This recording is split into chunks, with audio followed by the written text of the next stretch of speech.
Welcome back to my YouTube channel. तो दोस्तों फिर से आपसे मिलने में आ चुका हूँ और आपको मैं बताऊंगा, आप जैसा कि देख चुके हैं हमारे थंबनेल से और पता कर भी लिए हैं कि श्री राम जी वनवास के बाद कहाँ रुके थे, वो कौन सा किला था, वो कौन सा जगह था जहाँ पे वो रुके थे, जहाँ पे वो ठहरे थे। और हम उस स्पॉट उस किले के बात करने वाले हैं और आपको उस वीडियो के माध्यम से दिखाने वाले हैं और अपना विजिटिंग भी वहां पर है। तो बने रहिए हमारे साथ और इसका और भी कुछ इतिहास चीजें मैं बताने वाला हूँ जो कि मुगल शासकों के अनुसार चलता आ रहा है। क्या है शिवाजी छत्रपति संभाजी छत्रपति का इतिहास, इसके बारे में भी बताने वाला हूँ। तो देखिए वीडियो। जैसा कि आप जानते हैं रामसेज किला के इतिहास या लड़ाई, इसके बारे में चर्चा करने वाले हैं और श्री राम जी का वनवास भी वहीं पे आराम था। तो क्या कुछ है बताएंगे, तो बने रहो। रामसेज का किला भारत की ओर से और उससे भी महाराष्ट्र के इतिहास में एक अलग ही अध्याय लिखे हुए हैं। मराठा का यह रामसेज किला ऐसा किला है जो बेहद छोटा और रणनीति के लिए इतना महत्वपूर्ण भी नहीं हुआ करता था, लेकिन जब औरंगजेब ने मराठा साम्राज्य पर हमला कर दिया तो उस दौर में इस किले को काफ़ी अहमियत मिली। इस किले को मराठी में रामसेज किला भी कहा जाता है। नासिक पेट रास्ते पर पंचवटी से मात्र 10 किलोमीटर दूर यह किला और किलों की तरह ज़्यादा ऊंचाई पर और ना बड़ा होते हुए बेहद ही छोटा और कम ऊंचाई पर स्थित है। ऐसा माना जाता है कि भगवान राम ने अपने वनवास के समय यहाँ आकर आराम किया था, यहाँ पर उनकी सेज थी, इसलिए इस किले का नाम रामसेज किला। छत्रपति शिवाजी महाराज के देहांत के बाद औरंगजेब ने दक्कन को काबिज करने की ठान ली और शुरुआत स्वराज ने करी। 1682 में ये वो साल था जब औरंगजेब ने स्वराज पर जीत हासिल करने के लिए अपने बड़े बड़े खुखार और सूरमा सरदारों के साथ मिलकर अपने ही योजना बनाई और उसके बाद हमले की योजना बनाई थी। यह औरंगजेब भली भांति जानता था, इसलिए वो चाहता था कि पहले हमले की जीत जल्द से जल्द मिले ताकि उसके सेना का मनोबल और बढ़े। औरंगजेब ने स्वराज की कमजोर कड़ी पर वार करने की सोची। यहीं पर कमजोर कड़ी का अर्थ है कमजोर और छोटे किले, क्योंकि स्वराज की जान किलों में बसती थी। उन किलों में सबसे आगे नाम आया रामसेज का।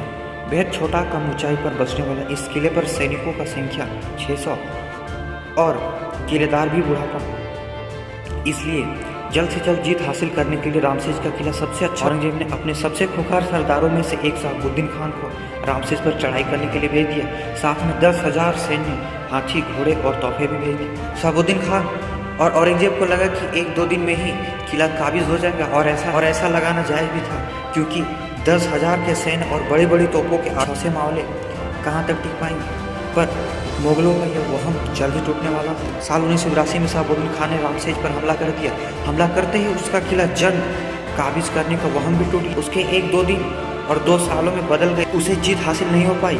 जब भी मुगल सेना हमले के लिए आगे बढ़ती तब किले के पास आगे मराठी उन पर पत्थरों की बौछार कर देते थे। मुगलों के कई सैनिक ऐसे कई पत्थरबाजी में मारे गए।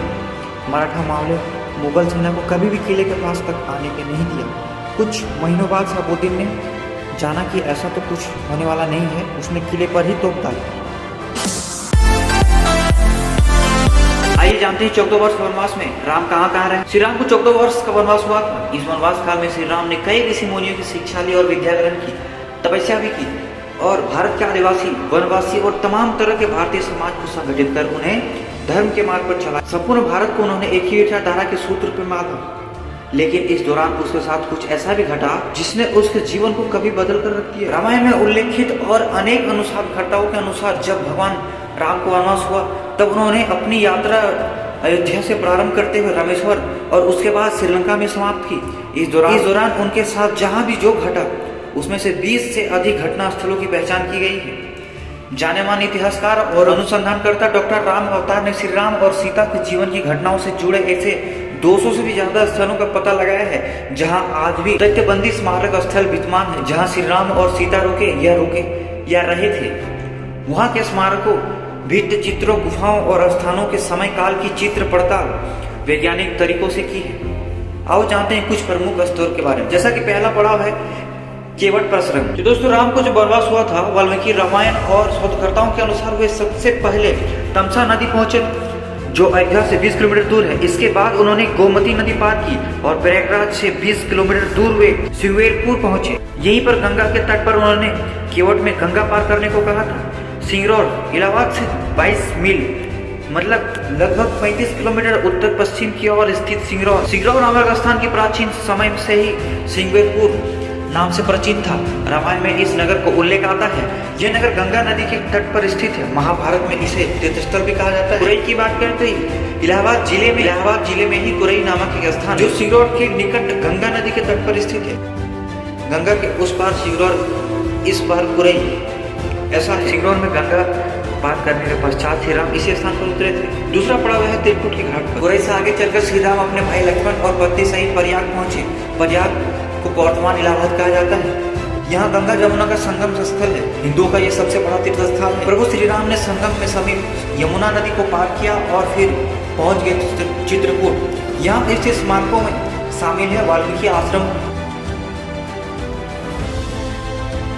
और भी कई जगहों के बारे में चर्चित है। लेकिन आज की वीडियो में यहीं पे अंत करता हूँ। मिलते हैं अगले वीडियो। Thanks for watching.